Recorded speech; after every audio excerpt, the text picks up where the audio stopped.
Alors voici, voilà, c'est Précorpo, le petit logo, le site internet pour y accéder. Rapidement pour l'historique, donc c'est en 2019, je suis juriste en droit pénal et préjudice corporel au sein de l'association Paris Aide aux victimes. D'ailleurs, je salue la présidente Madame Damiani, si elle voit cette vidéo.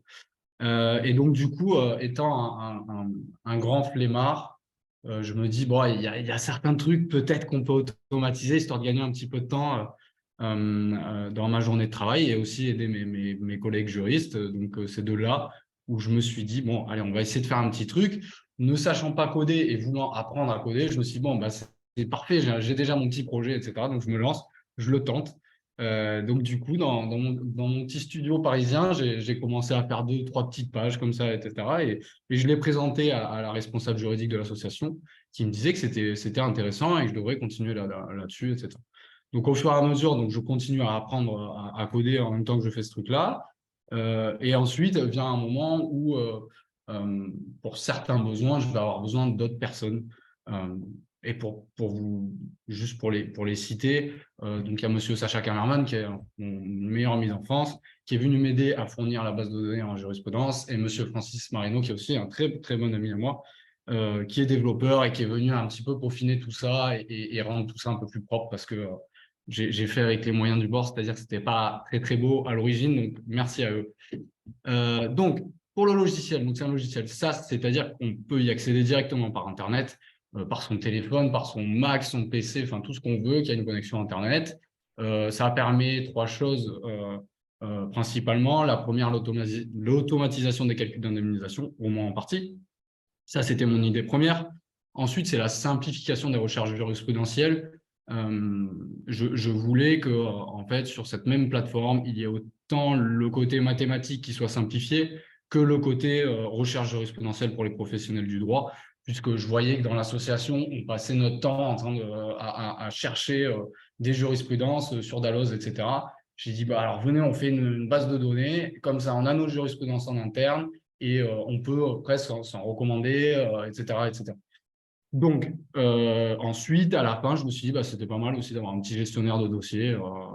L'avocat a le choix. Enfin, l'avocat, je parle de l'avocat parce que c'est le premier réflexe qui nous vient en tête, mais j'ai également des juristes ou des gestionnaires de sinistres corporels qui peuvent utiliser le logiciel. Donc, voilà, je dis l'avocat parce que pour le cas pratique, on va considérer que c'est un avocat qui a le dossier.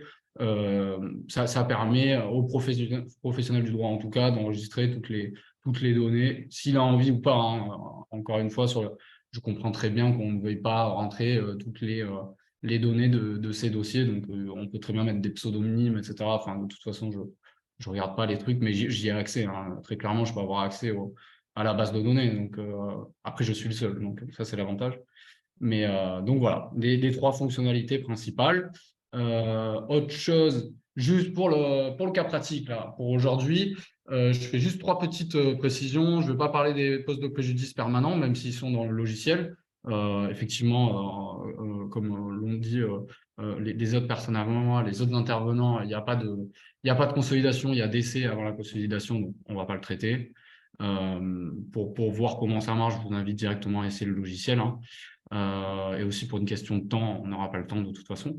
Moi, je suis parti sur deux expertises. D'ailleurs, merci à Maître Favre Échelle, hein, Échelle de m'avoir aidé pour la résolution du cas pratique, hein, parce que moi, je ne suis plus trop dans le juridique maintenant. Donc, c'est vrai que je vais présenter le cas pratique. Elle m'a bien aidé, donc je la remercie beaucoup. Donc, j'ai considéré qu'il y avait deux expertises. Une 3 mois après l'accident, une autre au mois de décembre 2022. Donc, en gros, en juillet 2022, en décembre 2022.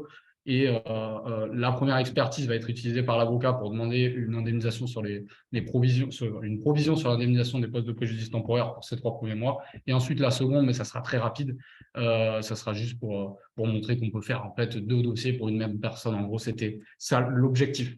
Donc, du coup, maintenant, ça, c'est bon. Je vais passer directement sur le logiciel lui-même. Alors là, on est connecté, etc.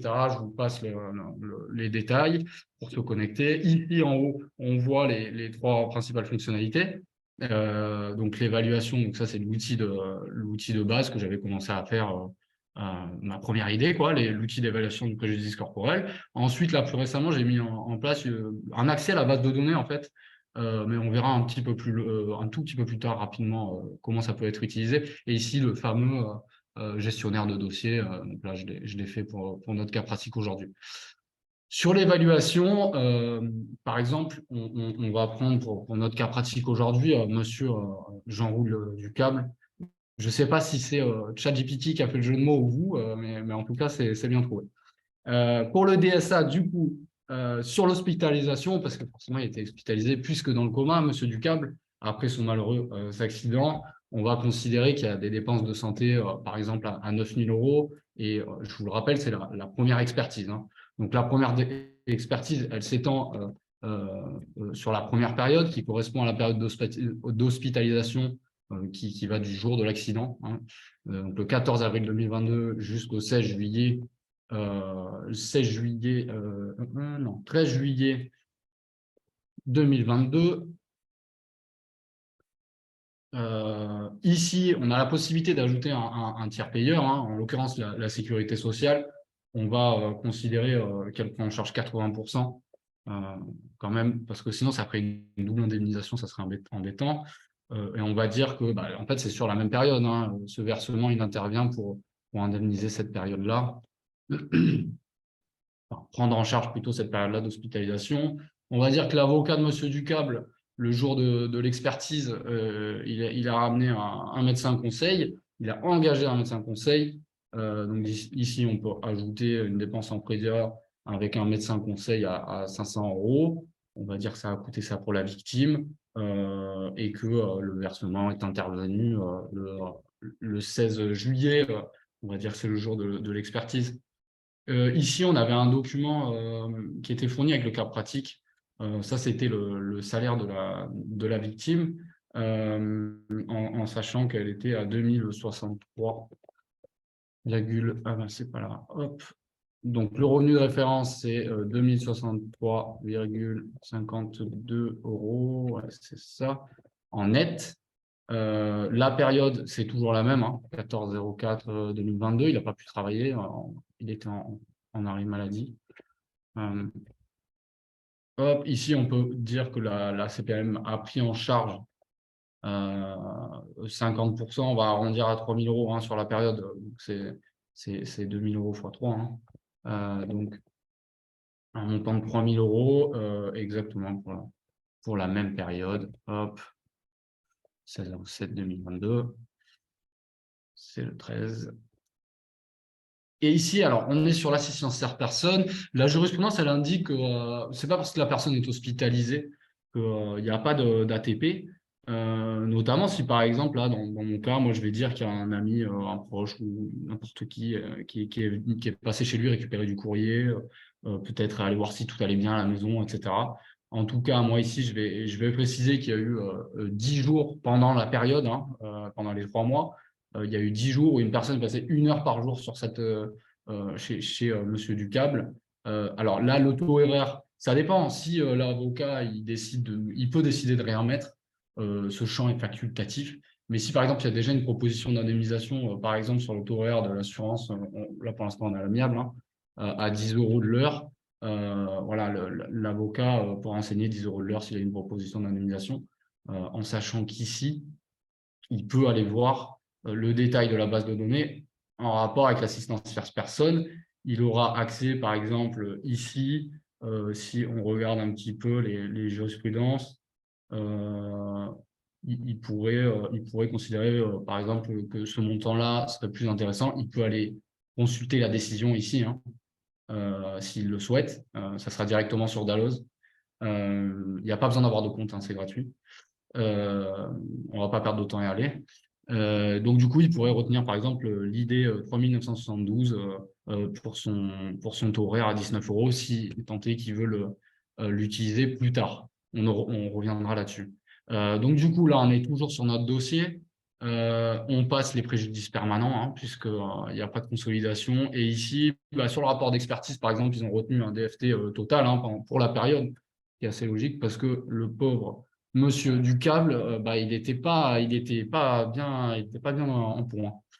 Donc, du 14/04/2022, encore une fois, jusqu'au 13/07/2022, on a un DFT total et à la grande déception du médecin conseil et de l'avocat, bah, il y a pas eu de souffrance endurée ni de préjudice esthétique temporaire qui ont été relevés. Est-ce un oubli? Est-ce une erreur? On ne sait pas. En tout cas, là, c'est le cas. Donc, une fois que je suis là, ici encore, il y a les permanents, on ne s'y intéresse pas. Ils existent, je vous laisse consulter si vous voulez, si ça vous intéresse. On évalue, on arrive sur la page de résultats qui se présente un petit peu ici. En gros, pour faire simple, il y a 9 000 € de dépenses par la victime, elle a été remboursée de 7 200 € par la Sécu, et donc du coup, la victime a une créance de 1 800 € vis-à-vis de l'assureur responsable. Vous avez compris, ici c'est pareil, il n'y a pas eu de remboursement, la victime elle a déboursé 500 € pour le médecin conseil. Tout ça pour avoir un rapport d'expertise qui obéit deux postes de préjudice très importants. C'est quand même cher payé, mais bon, c'est pas grave. Le PGPA, donc les pertes de gains, encore une fois, bah là, il y a la créance, hein, tout simplement. Là, il y a eu un petit calcul. Après, ça peut être intéressant sur des plus gros montants, des plus gros calculs, différentes périodes, salariés, non salariés, etc. Ça, je laisse les spécialistes du droit en faire ce qu'ils veulent de cet outil. Sur l'ATP, alors ici, moi, au début, ce que j'ai fait à la base, c'est que je me suis dit, allez, par rapport aux jurisprudences qu'il y a dans ma base de données, j'ai envie d'afficher une estimation logicielle. Cette estimation logicielle, il ne faut pas non plus trop s'y attacher, quoi. C'est juste, il faut voir le dossier. Peut-être que là où il y a eu un taux horaire pour la TP à 7 €, c'était un dossier qui n'avait rien à voir avec Monsieur Ducable. Donc, ça nécessite quand même une expertise juridique pour aller voir, etc. On ne peut pas faire ça n'importe comment. Mais c'était juste je pensais surtout aux jeunes avocats ou même aux jeunes juristes qui n'avaient aucune idée ou bien qui voulaient se former sur la matière, de se faire une idée de ce que ça valait un ATP. Bah là, ce qui est cool, c'est qu'il y a les trois. Il y a l'estimation moyenne, la maximale. La maximale, j'entends par rapport à ma base de données. Il est possible qu'il y ait d'autres jurisprudences qui soient sorties qui accordent un plus gros taux horaire. Et d'ailleurs, c'est la prochaine amélioration, c'est de connecter justement ma base de données à moi à celle de l'open data. J'y arrive pas encore, je galère un peu, j'avoue, mais on va y arriver et ça permettra d'avoir des taux horaires qui soient actualisés.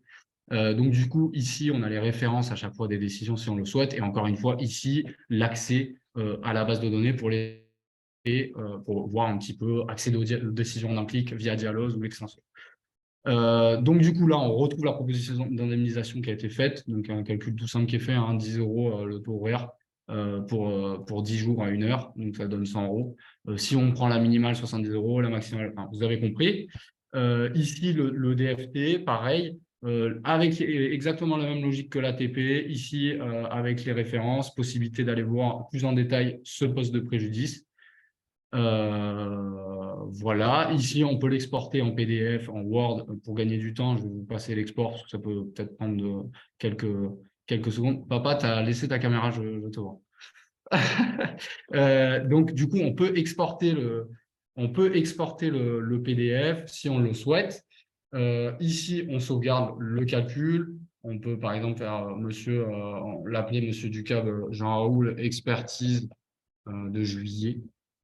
Hop, ici on peut reprendre. Hop, bon, vous avez compris, je ne vais pas tout faire. Pas obligé de remplir tous ces champs-là, hein, c'est optionnel. Vous pouvez même mettre des pseudos si ça vous rassure. Date de l'accident, on avait dit 14/04/2022. Description, on la connaît maintenant. On peut la renseigner ici. On sauvegarde. Le dossier est sauvegardé. On retourne. Ici, c'est donc le gestionnaire de dossier. On l'ouvre et ici, on a tout notre dossier qui est répertorié. Il est possible, comme je vous le disais tout à l'heure, d'avoir d'autres pertes de gains professionnelles, hein, ajouter une période, etc. On peut faire un peu ce qu'on veut. Ensuite, ce que je voulais faire aussi, donc ça, c'est sur la première expertise. Sur la seconde expertise, rapidement, juste, je l'ai fait en avance pour pas qu'on perde de temps. Je crois que vous avez compris comment ça marche. Simplement, l'avocat de Monsieur Ducable, mécontent de la première expertise, décide donc sur la seconde expertise, insiste sur ces deux postes de préjudice et il réussit à obtenir, en plus de tout ce qu'il avait avant, ici on est bien d'accord que la période d'indemnisation est différente de la première puisqu'elle a déjà été indemnisée. Il y a déjà eu un accord sur la première expertise. Ici, maintenant, on se situe du 14/07 jusqu'au 01/12 avant que Monsieur Ducable ne décède.